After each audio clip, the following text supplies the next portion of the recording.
25শে বৈশাখ এক অনন্য সৃষ্টি ও অনুভূতির দিন।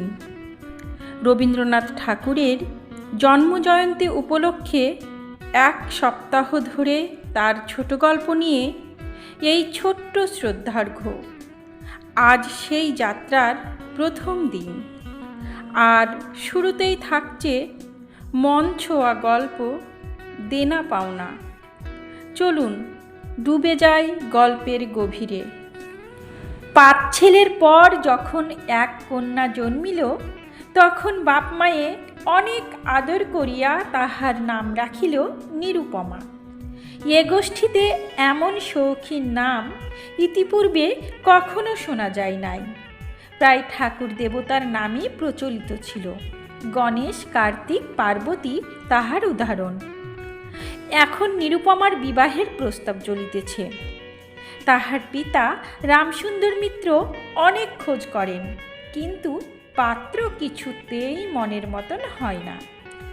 অবশেষে মস্ত এক রায়বাহাদুরের ঘরের একমাত্র ছেলেকে সন্ধান করিয়া বাহির করিয়াছেন। উক্ত রায়বাহাদুরের পৈতৃক বিষয় আশয় যদিও অনেক হ্রাস হইয়া আসিয়াছে, কিন্তু বনেদি ঘর বটে। বরপক্ষ হইতে 10,000 টাকা পণ এবং বহুল দান সামগ্রী চাহিয়া বসিল। রামসুন্দর কিছুমাত্র বিবেচনা না করিয়া তাহাতেই সম্মত হইলেন। এমন পাত্র কোনো মতে হাতছাড়া করা যায় না। কিছুতেই টাকার জোগাড় আর হয় না। বাধা দিয়া বিক্রয় করিয়া অনেক চেষ্টাতেও 6,7 বাকি রহিল। এদিকে বিবাহের দিন নিকট হইয়া আসিয়াছে। অবশেষে বিবাহের দিন উপস্থিত হইল। নিতান্ত অতিরিক্ত সুদে একজন বাকি টাকাটা ধার দিতে স্বীকার করিয়াছিল, কিন্তু সময়কালে সে উপস্থিত হইল না। বিবাহ সভায় একটা তুমুল গোলযোগ বাঁধিয়া গেল।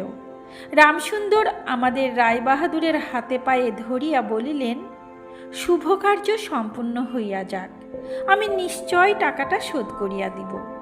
রায়বাহাদুর বলিলেন, টাকা হাতে না পাইলে বর সভাস্থ করা যাইবে না। এই দুর্ঘটনায় অন্তপুরে একটা কান্না পড়িয়া গেল। এই গুরুতর বিপদের যে মূল কারণ, সে চেলি পরিয়া, গহনা পরিয়া, কপালে চন্দন লেপিয়া চুপ করিয়া বসিয়া আছে। ভাবী শ্বশুরকুলের প্রতি যে তাহার খুব একটা ভক্তি কিংবা অনুরাগ জন্মিতেছে, তাহা বলা যায় না। ইতিমধ্যে একটা সুবিধা হইল। বর সহসা তাহার পিতৃদেবের অবাধ্য হইয়া উঠিল। সে বাপকে বলিয়া বসিল, কেনা বেচা দরদামের কথা আমি বুঝি না। বিবাহ করিতে আসিয়াছি, বিবাহ করিয়াই যাইব। বাপ যাহাকে দেখিল তাহাকেই বলিল, দেখেছেন মহাশয় আজকালকার ছেলেদের ব্যবহার? 2-1 প্রবীণ লোক ছিল, তাহারা বলিল, শাস্ত্র শিক্ষা নীতি শিক্ষা একেবারেই নাই কাজেই। বর্তমান শিক্ষার বিষময় ফল নিজের সন্তানের মধ্যে প্রত্যক্ষ করিয়া রায়বাহাদুর হতোদ্দাম হইয়া বসিয়া রহিলেন। বিবাহ এক প্রকার বিষণ্ণ নিরানন্দ ভাবে সম্পূর্ণ হইয়া গেল। শ্বশুরবাড়ি যাইবার সময় নিরুপমাকে বুকে টানিয়া লইয়া বাপ আর চোখের জল রাখিতে পারিলেন না। নীরু জিজ্ঞাসা করিল, তারা কি আর আমাকে আসতে দেবে না বাবা? রামসুন্দর বলিলেন, কেন আসতে দেবে না মা? আমি তোমাকে নিয়ে আসব। রামসুন্দর প্রায়ই মেয়েকে দেখিতে যান, কিন্তু বেহাই বাড়িতে তার কোনো প্রতিপত্তি নাই।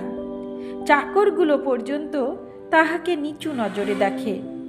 অন্তপুরের বাহিরে একটা স্বতন্ত্র ঘরে 5 মিনিটের জন্য কোনোদিন বা মেয়েকে দেখিতে পান, কোনোদিন বা দেখিতে পান না। কুটুম্ব গৃহে এমন করিয়া অপমান তো সহ্য যায় না। রামসুন্দর স্থির করিলেন, যেমন করিয়া হোক টাকাটা শোধ করিয়া দিতে হইবে। কিন্তু যে ঋণভার কাঁধে চাপিয়াছে, তাহারই ভার সামলানো দুঃসাধ্য। খরচপত্রের অত্যন্ত টানাটানি পড়িয়াছে, এবং পাওনাদারদের দৃষ্টিপথ এড়াইবার জন্য সর্বদাই নানারূপ হীন কৌশল অবলম্বন করিতে হইতেছে। এদিকে শ্বশুরবাড়ি উঠিতে বসিতে মেয়েকে খোঁটা লাগাইতেছে। পিতৃগৃহের নিন্দা শুনিয়া ঘরে দাঁড় দিয়া অশ্রু বিসর্জন তাহার নিত্য ক্রিয়ার মধ্যে দাঁড়াইছে। বিশেষত শাশুড়ির আক্রোশ আর কিছুতেই মেটে না। যদি কেহ বলে, আহা কি শ্রী, বইয়ের মুখখানি দেখিলে চোখ জুড়াইয়া যায়। শাশুড়ি ঝঙ্কার দেয়া উঠিয়া বলে, শ্রী তো ভারী, যেমন ঘরের মেয়ে তেমনি শ্রী। এমনকি বউয়ের খাওয়া পড়ারও যত্ন হয় না। যদি কোনো দয়া পরাতন্ত্র প্রতিবেশিনী কোনো ত্রুটির উল্লেখ করে, শাশুড়ি বলে, ওই ঢের হয়েছে। অর্থাৎ বাপ যদি পুরা দাম দিত তো মেয়ে পুরা যত্ন পাইত। সকলেই এমন ভাব দেখায় যেন বধূর এখানে কোনো অধিকার নাই, ফাঁকি দিয়া প্রবেশ করিয়াছে। বোধহয় কন্যার এই সকল অনাদর এবং অপমানের কথা বাপের কানে গিয়া থাকিবে। তাই রামসুন্দর অবশেষে বসত বাড়ি বিক্রয়ের চেষ্টা করিতে লাগিলেন। কিন্তু ছেলেদের যে গৃহহীন করিতে বসিয়াছেন সে কথা তাহাদের নিকট হইতে গোপন রাখিলেন। স্থির করিয়াছিলেন বাড়ি বিক্রয় করিয়া সেই বাড়ি ভাড়া লইয়া বাস করিবেন। এমন কৌশলে চলিবেন যে তাহার মৃত্যুর পূর্বে এ কথা ছেলেরা জানিতে পারিবে না। কিন্তু ছেলেরা জানিতে পারিল। সকলে আসিয়া কাঁদিয়া পড়িল। বিশেষত বড় তিনটি ছেলে বিবাহিত এবং তাহাদের কাহারও বা সন্তান আছে। তাহাদের আপত্তি অত্যন্ত গুরুতর হইয়া দাঁড়াইল। বাড়ি বিক্রয় স্থগিত হইল। তখন রামসুন্দর নানা স্থান হইতে বিস্তর সুদে অল্প অল্প করিয়া টাকা ধার করিতে লাগিলেন। এমন হইল যে সংসারের খরচ আর চলে না। নীরু বাপের মুখ দেখিয়া সব বুঝিতে পারিল।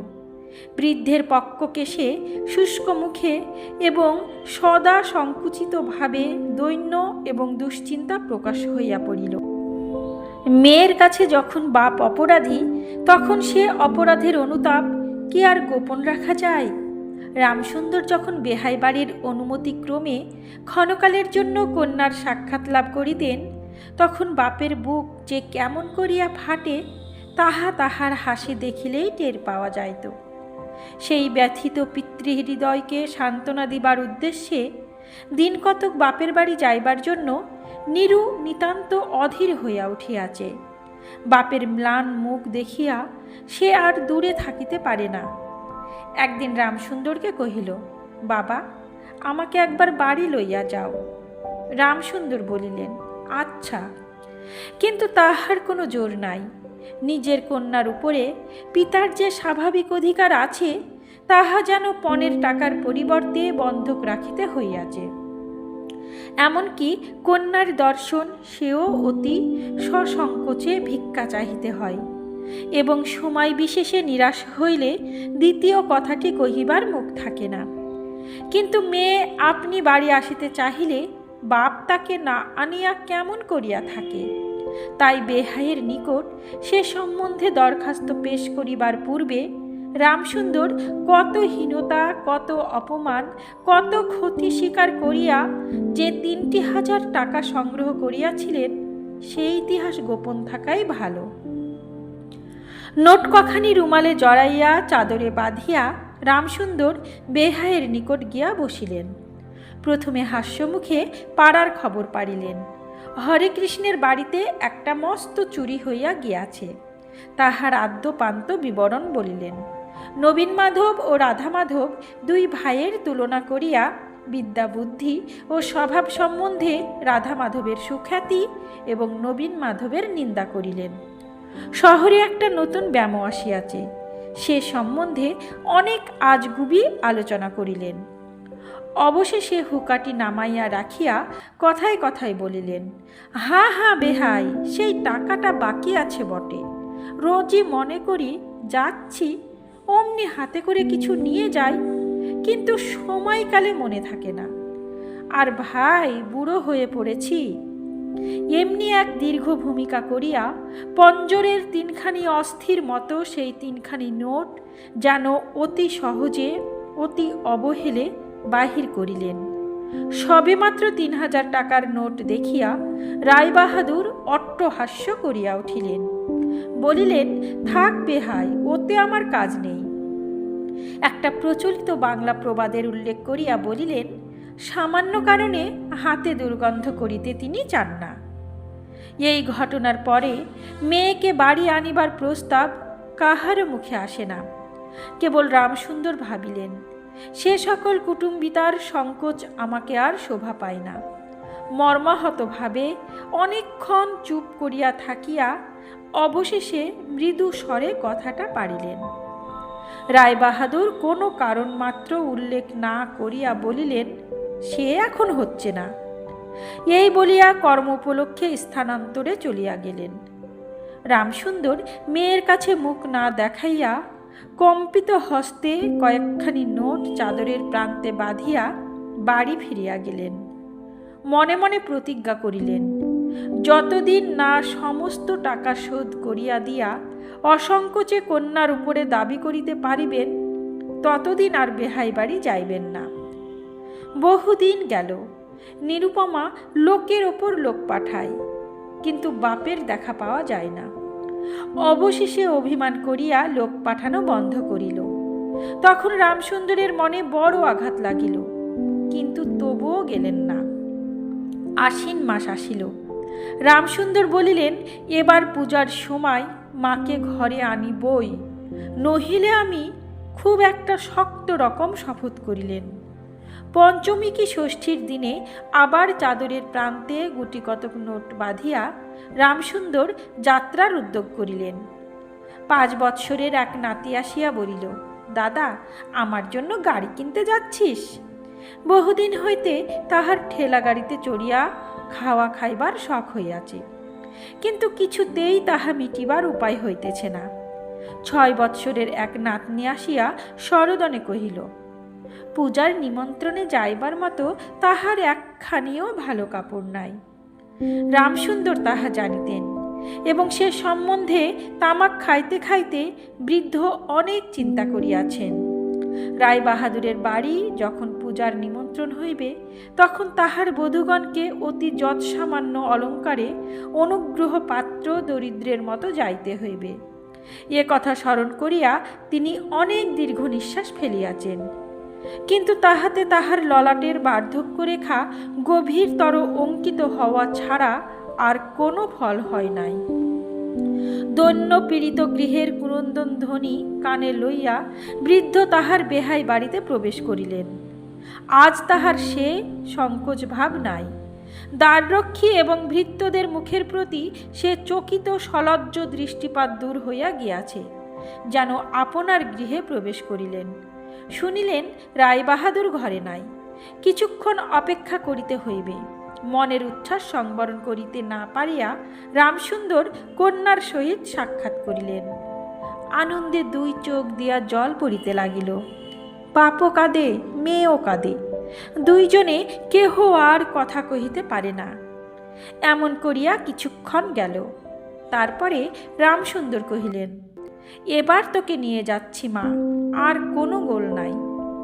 এমন সময় রামসুন্দরের জ্যেষ্ঠ পুত্র হরমোহন তার 2টি ছোট ছেলে সঙ্গে লইয়া সহসা ঘরে প্রবেশ করিলেন। পিতাকে বলিলেন, বাবা, আমাদের তবে এবার পথে ভাসালে? রামসুন্দর সহসা অগ্নিমূর্তি হইয়া বলিলেন, তোদের জন্য কি আমি নরকগামী হব? আমাকে তোরা আমার সত্য পালন করতে দিবি নে? রামসুন্দর বাড়ি বিক্রয় করিয়া বসিয়া আছেন। ছেলেরা কিছুতে না জানিতে পাই তাহার অনেক ব্যবস্থা করিয়াছিলেন, কিন্তু তবু তাহারা জানিয়াছে দেখিয়া তাহাদের প্রতি হঠাৎ অত্যন্ত রুষ্ট ও বিরক্ত হইয়া উঠিলেন। তাহার নাতি তাহার 2 হাঁটু সবলে জড়াইয়া ধরিয়া মুখ তুলিয়া কহিল, দাদু, আমাকে গাড়ি কিনে দিলে না? নাতি রামসুন্দরের কাছে বালক কোনো উত্তর না পাইয়া নীরুর কাছে গিয়া বলিল, পিসিমা, আমাকে একখানা গাড়ি কিনে দেবে? নিরুপমা সমস্ত ব্যাপার বুঝিতে পারিয়া কহিল, বাবা, তুমি যদি আর 1 পয়সা আমার শ্বশুরকে দাও, তাহলে আর তোমার মেয়েকে দেখতে পাবে না, এই তোমার গা ছুঁয়ে বললুম। রামসুন্দর বলিলেন, ছি মা, অমন কথা বলতে নেই। আর এ টাকাটা যদি আমি না দিতে পারি তাহলে তোর বাপের অপমান আর তোরও অপমান। নীরু কহিল, টাকা যদি দাও তবেই অপমান। তোমার মেয়ের কি কোনো মর্যাদা নেই? আমি কি কেবল একটা টাকার থলি? যতক্ষণ টাকা আছে ততক্ষণ আমার দাম। না বাবা, এ টাকা দিয়ে তুমি আমাকে অপমান করো না। তাছাড়া আমার স্বামী তো এ টাকা চান না। রামসুন্দর কহিলেন, তাহলে তোমাকে যেতে দেবে না মা? নিরুপমা কহিল, না দেই তো কি করবে বলো? তুমিও আর নিয়ে যেতে চেও না।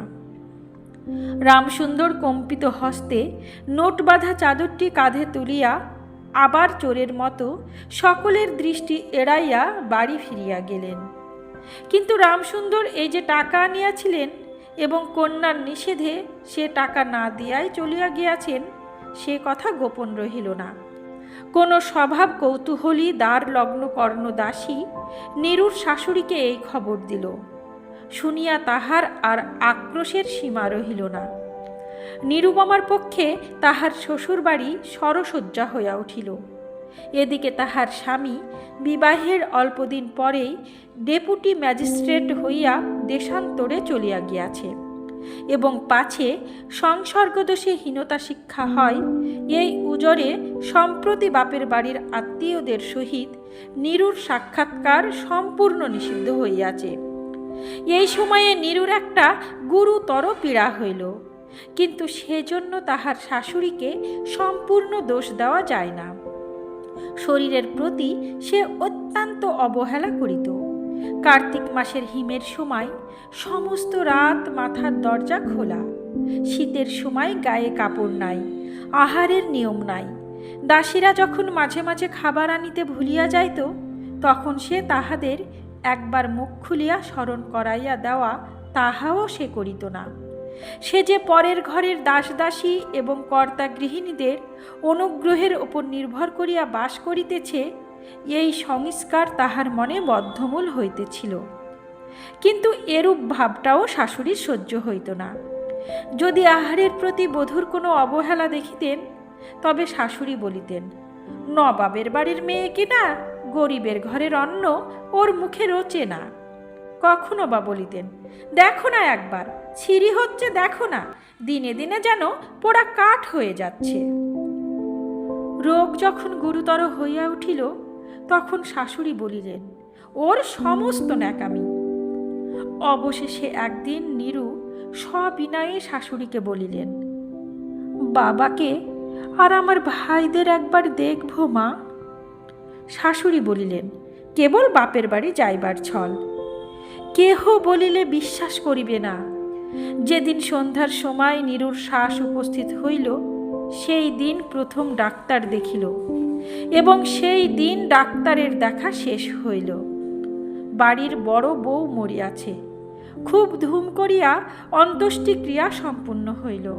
প্রতিমা বিসর্জনের সমারোহ সম্বন্ধে জেলার মধ্যে রায়চৌধুরীদের যেমন লোকবিখ্যাত প্রতিপত্তি আছে, বড় বউয়ের সৎকার সম্বন্ধে রায়বাহাদুরদের তেমনি একটা খ্যাতি রটিয়া গেল। এমন চন্দন কাষ্ঠের চিতা এ মুলুকে কেহ কখনো দেখে নাই। এমন ঘটা করিয়া শ্রাদ্ধ কেবল রায়বাহাদুরদের বাড়িতেই সম্ভব, এবং শোনা যায় ইহাতে তাহাদের কিঞ্চিৎ ঋণ হইয়াছিল। রামসুন্দরকে সান্ত্বনা দিবার সময় তাহার মেয়ের যে কিরূপ মহা সমারোহে মৃত্যু হইয়াছে, সকলেই তাহার বহুল বর্ণনা করিল। এদিকে ডেপুটি ম্যাজিস্ট্রেটের চিঠি আসিল, আমি এখানে সমস্ত বন্দোবস্ত করিয়া লইয়াছি, অতএব অবিলম্বে আমার স্ত্রীকে এখানে পাঠাইবে। রায়বাহাদুরের মহিষী লিখিলেন, বাবা, তোমার জন্য আর একটি মেয়ের সম্বন্ধ করিয়াছি, অতএব অবিলম্বের ছুটি লইয়া এখানে আসিবে। এবারে 20,000 টাকা পণ এবং হাতে হাতে আদায়। সমাপ্ত। গল্প দেনা পাওনা। কলমে রবীন্দ্রনাথ ঠাকুর, কণ্ঠে আমি রোজি।